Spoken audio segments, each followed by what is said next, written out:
In 2023, the number of firearms in America is around 466 million due to record-breaking sales during the pandemic and other factors. This is the story of but one firearm, the Taurus Model 627 Tracker, 7-shot, 357 Magnum. Please stay tuned and learn all about it.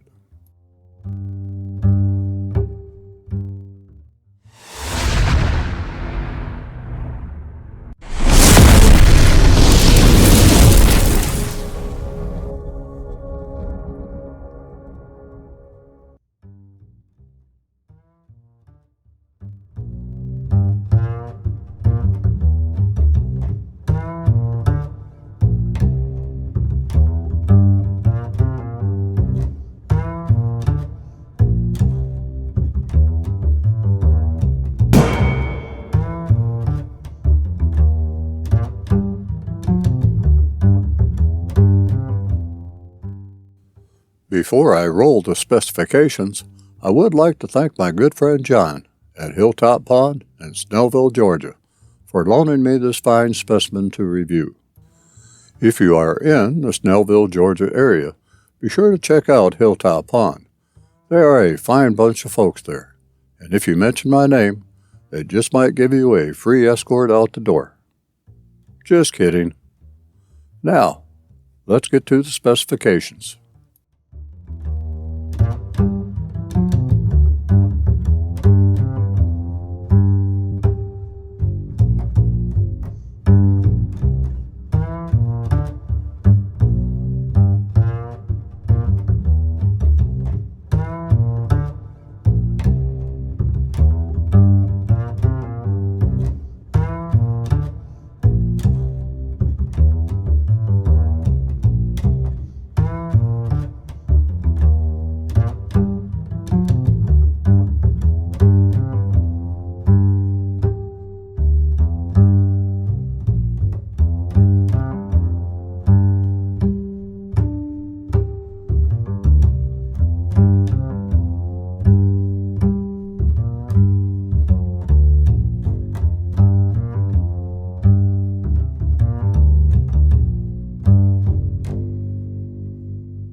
With enough mass and size to warrant an L-frame compatible revolver designation, the 627 Tracker model is a handful of handgun. Due to its stainless steel construction, this Model 627 Tracker makes for a nice firearm to carry where humidity might be a problem, as stainless steel, while not totally impervious to the elements, fares better than carbon steel. The satin finish barrel and frame are perfectly blended to form one good-looking unit. The 4-inch barrel is nicely formed at the muzzle end and is topped by a pedestal-mounted pinned ramp sight with insert that helps you see that front sight when you're trying to locate your target. Even with my old eyes, front sight was easy to see while shooting at my indoor range. I'll get to the rear sight in a bit. And just below that pedestal-mounted pinned front ramp sight are 4 inspection holes where you can watch the bullet, spent gunpowder, and debris exit the barrel from either side. You know that I'm kidding, right? Those indented, evenly spaced holes are ports that help reduce muzzle lift during recoil and are especially handy when shooting .357 Magnum ammunition. The ports are very nicely cut with just a mild degree of offset. We'll see how well they do during the range session. Tracker is on the left side of the barrel in nice, bold, sizable letters, and the right side only displays the serial number in smaller, but just as bold letters. Marked on the bottom of the barrel is the caliber, .357 Mag.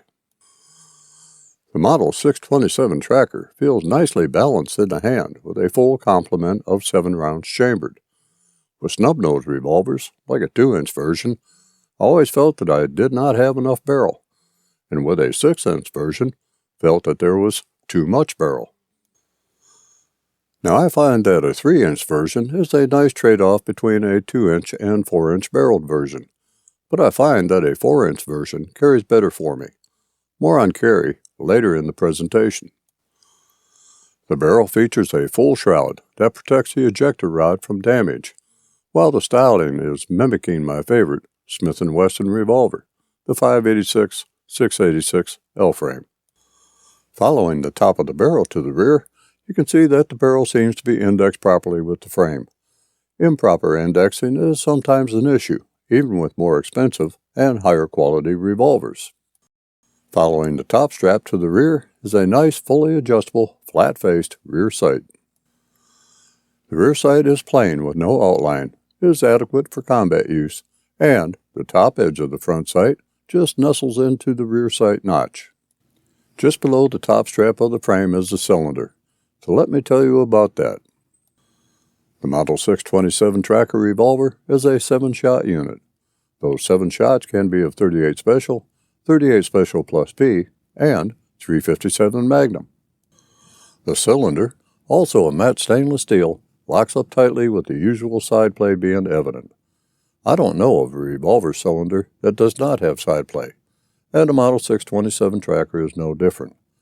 Some side play is necessary, but should not be excessive. With that said, most of the side play goes away once the hammer is at full cock, and there is absolutely no end-to-end play. Timing seems to be right on the money, with the cylinder stop dropping when it should, re-engaging the cylinder just before lockup, and locking the cylinder when the cock position is felt and heard. The chambers of the 627 Tracker are not chamfered. However, chambers of the cylinder can be easily loaded by hand, speed strips, or the HKS 587-A speed loader. Just to mention, below the cylinder on the right side of the frame, you will find the source of manufacturing, importing, and the serial number and model number. Just to the rear of the cylinder, also on the right side, is the Taurus logo. Locking and unlocking the cylinder is the job of the cylinder latch, and like most revolvers, with Ruger, Colt, and Dan Wesson being exceptions, unlatches with a forward push of the cylinder latch. Below the cylinder latch, you will find Taurus Armas, made in Brazil, etched into the frame. The cylinder to forcing cone gap is 0.04 of an inch. That is well within the safety zone for flash caps, my friend.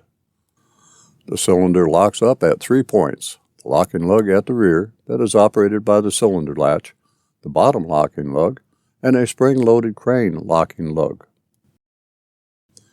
Now, let's drop down to the trigger, shall we? The trigger is a double-action, single-action type, with characteristics of most double-action, single-action triggers. A long, heavy double-action with a relatively light single-action. The trigger is a standard curved and flat type with a trigger shoe wide enough to please the trigger finger. Double-action trigger reach with the provided grip is approximately 3 3/4 inches, with a single-action trigger reach at 3 1/4 inches. The double-action pull weight on this trigger is 8 pounds 13.4 ounces, with a 5-pull average. Single-action pull weight is at 1 pound 1.4 ounces, with a 5-pull average. That is a very light single-action trigger pull. There does not seem to be any stacking of the trigger with a double-action pull, and finding the staging point is quite easy, as the trigger pulls very nicely to that point. Double-action trigger pull, while slightly heavy, is typical of that found on most revolvers of this nature. Single-action trigger operation has a slight take-up until resistance is felt, after which 1 pound and 1.4 ounces or so of pull completes the cycle. Let's move up to the hammer. The hammer is a slightly curved, squared-off affair with enough material and texture to aid in cocking and decocking of the revolver. Just to the rear of the hammer is a key lock safety mechanism, for which Taurus provides 2 keys. With the hammer down, turn the lock to the right with the key to lock down the hammer and prevent the trigger from cocking the firearm, and to prevent the hammer from being pulled. Turn left to unlock the hammer. The firing pin is internal to the frame, and not a floating firing pin on the hammer. And before I fail to mention it, the Taurus Model 627 incorporates a transfer bar safety that prevents the hammer from striking the firing pin unless the trigger is pulled, either in double action or in single action mode. Let me get a grip on the grip before we head into the maintenance segment. The original grip was a semi-hard rubber-ribbed round butt style. These grips always felt weird in my hand, unless I had a real good grip on it. The standard grip on this specimen was replaced with a Hogue rubber finger-grooved round grip that I really like. In fact, I ordered one for my Taurus Model 66. Both the original and these Hogue grips envelop the entire backstrap and provide a nice cushion for the hand against the recoil impulse of the .357 Magnum that can be stout at times. The Hogue grip mounts via a stirrup and screw arrangement at the bottom, rather than a side screw, as with the original. The finger groove spacing of the Hogue grip should satisfy most hands, and a bit of cushion is provided for the middle finger when firing a revolver, and the trigger housing moves rearward against the middle finger during recoil. I prefer a bit more girth on a grip. The Hogue grips, as compared to the standard grips, afford me that extra girth. I highly recommend the Hogue grips for the Taurus Model 627 tracker. To sum the features up, let me say that the Taurus Model 627 tracker is a handsome revolver with pleasing lines, nicely finished while still conveying a look of utility with those 8 ports, and the fact that 7 rounds of 38 Special plus P, and .357 Magnum can be fired adds to the flexibility of this revolver. 38 Special for range practice, and plus P or .357 Magnum for serious work.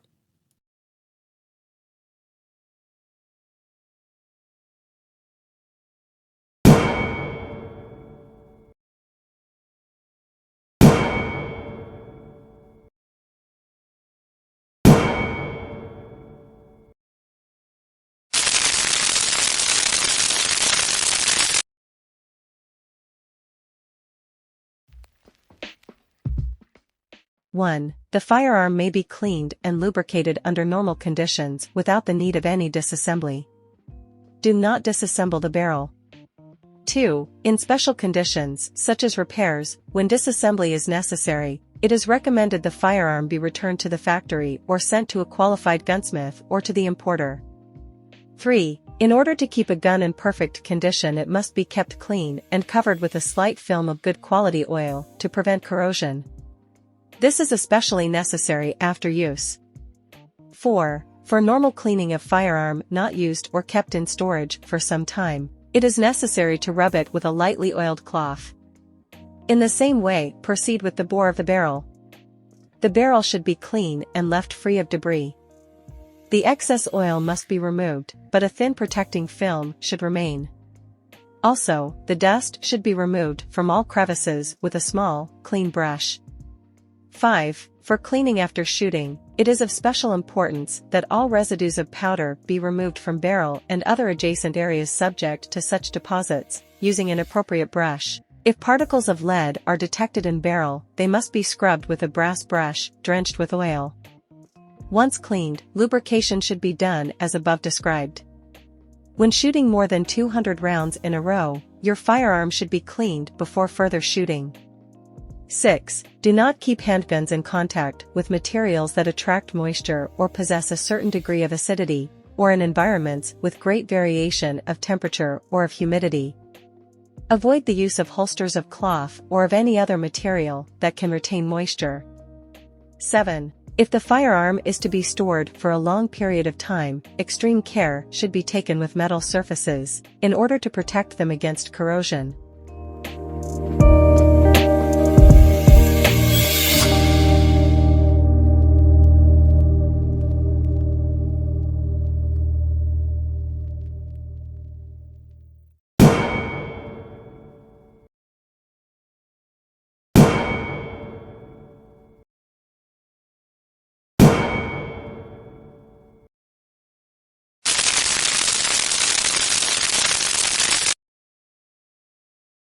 I can't tell you how much I was looking forward to this range day with the Taurus 627 tracker.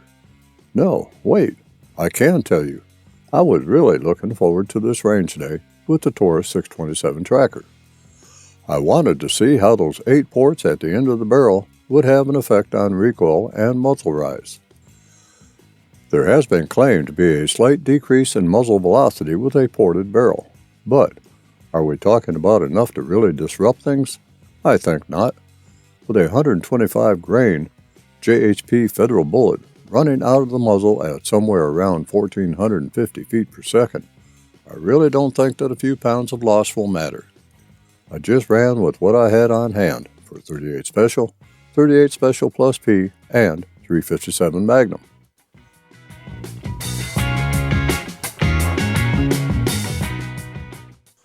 Stuffing the chambers was made easy when using speed strips and the HKS 587-A speed loader.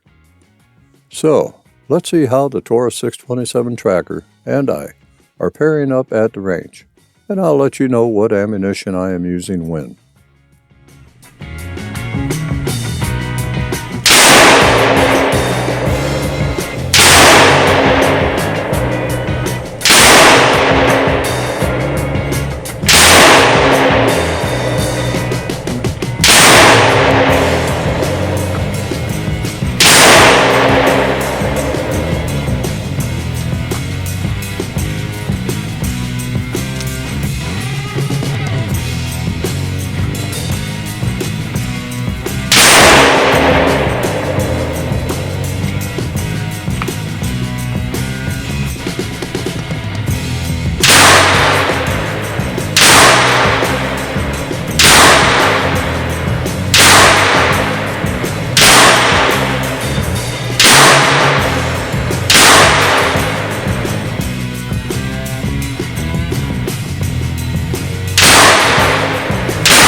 I am not going to tell you that carrying and concealing a Taurus 627 tracker is an easy thing to do. That would be a ludicrous statement for me to make. I can say that it can be carried and concealed, given the right conditions and method of carry. For me, carry would be an Alien Gear Cloak Tuck 3.0 IWB holster for the Ruger GP100. It also works with the 627 tracker for hip or cross-draw carry, and a Felco rotor shoulder holster system for under the armpit carry. There are other holsters, of course, that may appeal to your IWB and OWB carry needs, and I invite you to research to find what's best for you.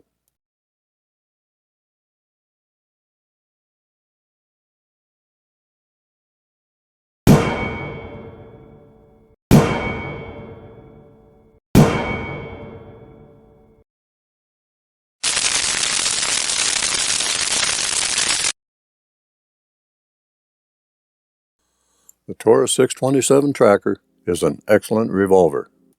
I carried a full-size government model 1911 for years, and also a Smith & Wesson Model 686, on and off duty. I would have no qualms carrying the Taurus 627 tracker. Some may argue that the flash of the ported barrel will blind you at night. I guarantee you that a high-powered flashlight used with the tracker at night will just about wash away any muzzle blast, as to render it a no topic for discussion. While not a lightweight revolver, you will come to like the weight when firing, and along with that, a bit of loss of muzzle rise and a mild loss of some felt recoil. With 357 Magnum loading, the Taurus 627 tracker is a bit of pussycat to shoot. I think that you would like it, should you decide to try it. Well, here I am again, at the end of another Range Ronin Chronicle. These chapters just seem to fly by as I am having all this fun. I hope that you will return to the channel, because there will be more firearm and related reviews down the road. So, let me get the Taurus 627 tracker cleaned up and ready for delivery back to its rightful owner. While I am doing that, you take care, be vigilant, be armed, and stay safe out there.